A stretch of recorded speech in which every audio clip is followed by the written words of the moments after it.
Hello YouTube, this is Charlie426 and today we have the review of the 8 Premium Bandai exclusive or P-Bandai exclusive HGUC or High Grade Universal Sentry GM II Striker.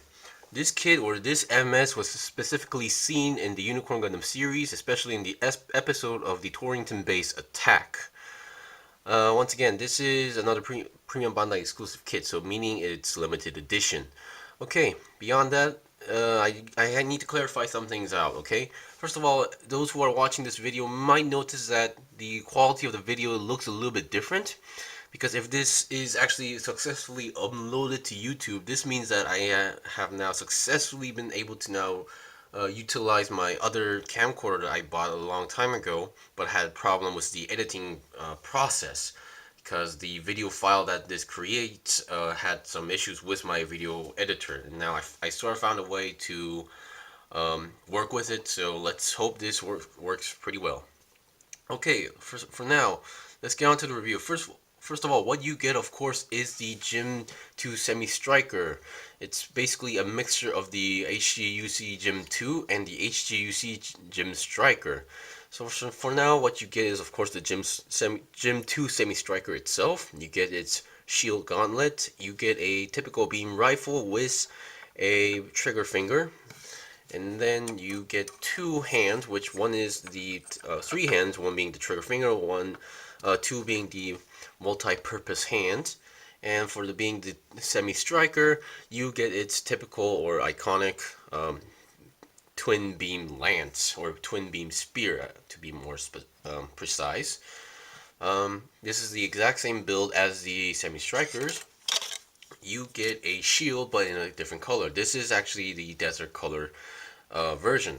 And to be honest, this is one thing I did not know, is that you get a lot of the separate extra parts, and you can actually make the Premium Bandai exclusive HGUC Desert color version with this peculiar kit. So that's kind of a good thing. So if you can't find the GM II Desert colors, you can actually get the Semi-Striker version and then make the Desert color if you wish to do so. For stickers, this is all you get. You get one long sticker, which I will explain. These two stickers are for the neck, like the GM II. However, I did not use them because I will explain later.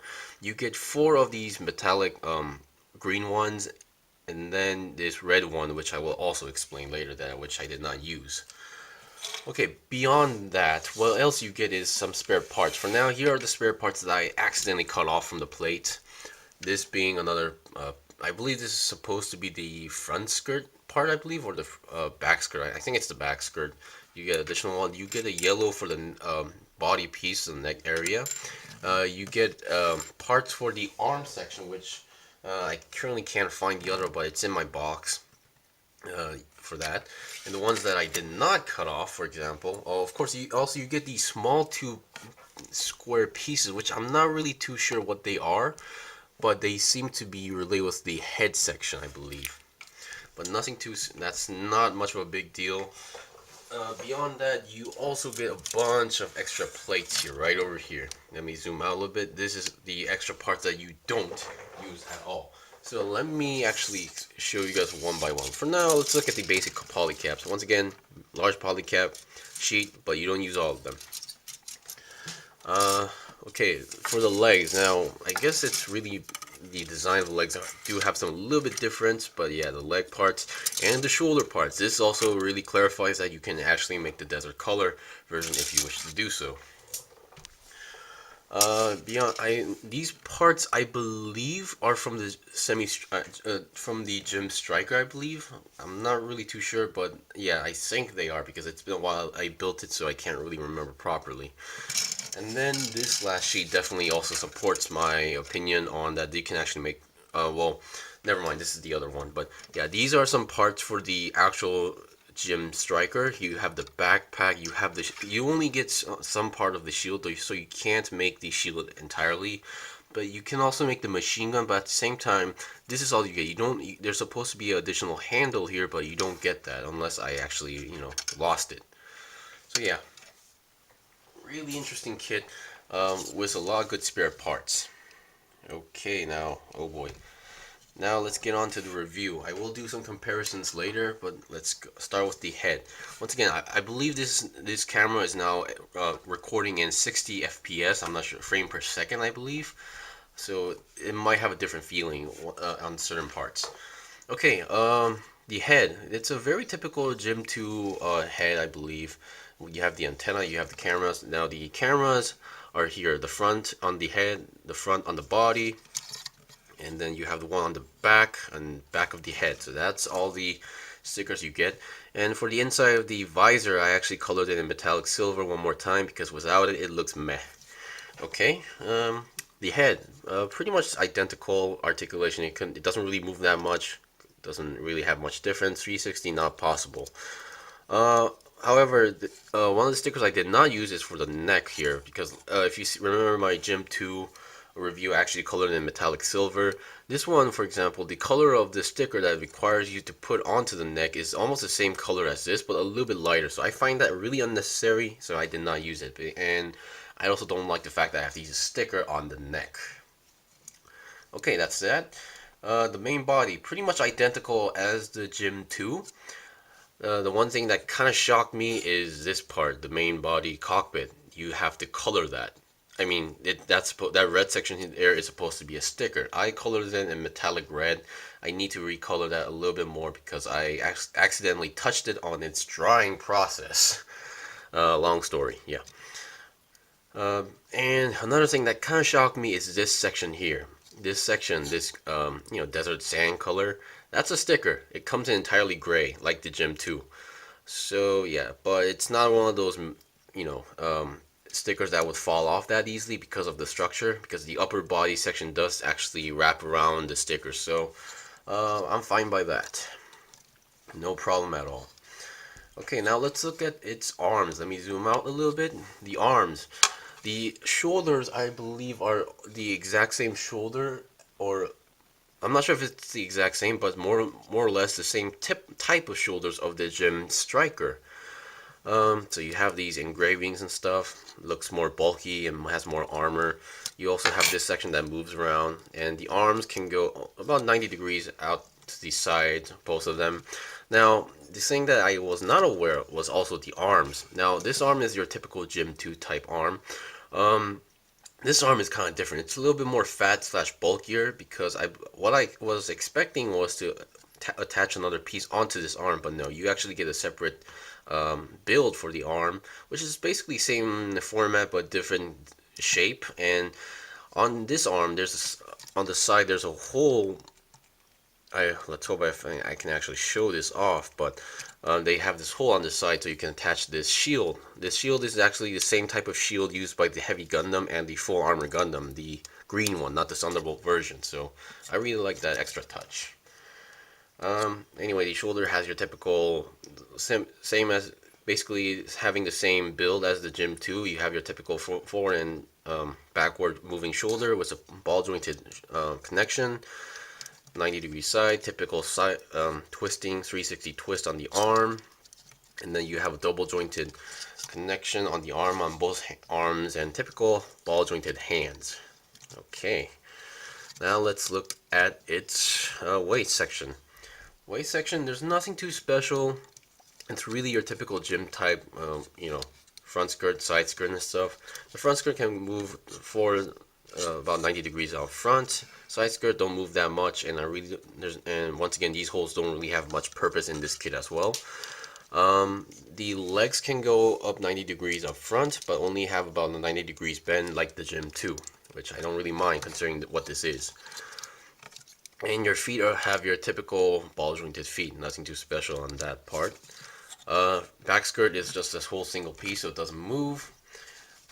And also you do have the hole for the shield on the right arm if you wish to use the shield, because you do in the instruction manual, it does tell you that you can make the shield, and does tell you to make the shield and you can use it on this arm if you wish to do so. Well, no, it doesn't really show that. The instruction manual does not really show the shield on this kit, but it just tells you that you can actually make one, and if you can work your way out, you can actually attach the shield onto this arm. Backpack, nothing too special, just a typical Gym 2 type backpack with a detachable beam saber if you wish to do so, like that. Okay, now we've looked at its basic mobile suit itself, so now let's look at its accessories. Now, for when it comes to accessories, I mentioned that you get a beam rifle, really typical beam rifle for that. It's pretty much used in any like Nemo, Jim, or Jeggans and stuff. So that's that. The shield I already mentioned, but I won't be showing it the attachment because it's pretty much what you expect. Now for its final equipment is the beam lance, which I have already attached the hand to it for more efficiency. Also, those who are wondering, the beam rifle does not have the scope sticker does not have the scope sticker for some reason.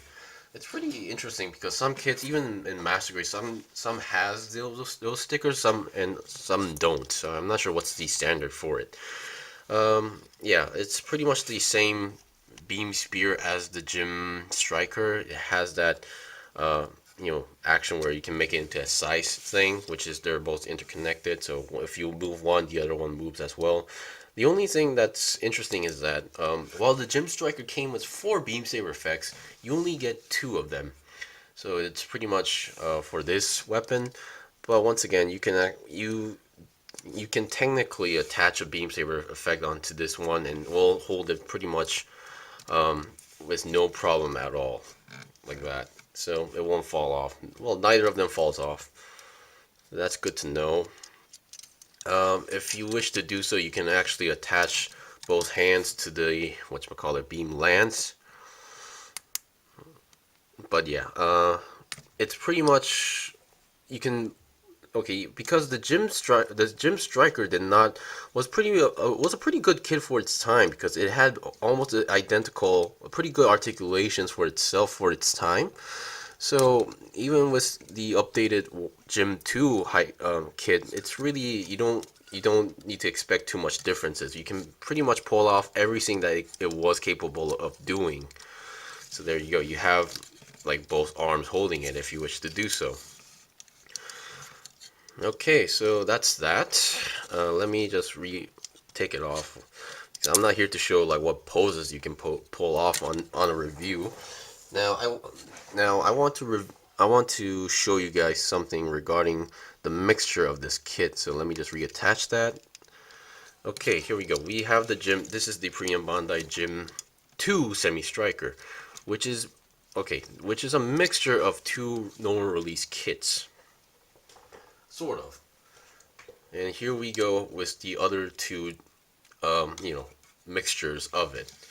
You can really tell there's some definitely you can tell the, resemblance or the identical aspects of the GM II right here. When it comes to this, what I saw was that I believe the shoulders were the same shoulders as for this, but I just realized they're not exactly. The feet are pretty much the same as the GM II. So it's really, what you can basically say is that the GM II Semi-Striker is the GM II with desert colors, with a twin beam spear, and with a similar shoulder armor like the GM Striker. Because the GM Striker itself was actually based on the GM Type C, so yeah. But that's pretty much it. You can definitely tell how the Federation was working with their mobile suits at a certain point. Anyway, that was basically it for the review of the HGUC or Premium Bandai exclusive HGUC GM II Semi-Striker. For now, this is one of those kits. As much as I enjoyed and loved the kit and design, I'm not really going to recommend it to everybody because the fact that it is a limited edition kit. But for those who are a really hardcore gym or grunt suit collector like me, I can definitely recommend it because you get a lot of spare parts and you really do have a different feeling vibe into it. And if you wish to go for the desert color of the GM II, you can basically pull it off with this kit, and there I go saying basically a lot. And yeah, there's not much resemblance with the GM Striker, to be honest, but it's really good to know that they are kind of related when it comes to the technical aspects. Anyway, thank you for watching. I can recommend this for anybody who's into really grunt suits and doesn't have much problem with collecting or doesn't have much problem with premium Bandai kits. So yeah, that was the review. Hope you enjoyed the review. If you found this review informative, please like my videos and also subscribe to my channel. I still have more kits to buy and build, so please stay tuned. Well, until then, see you guys next time!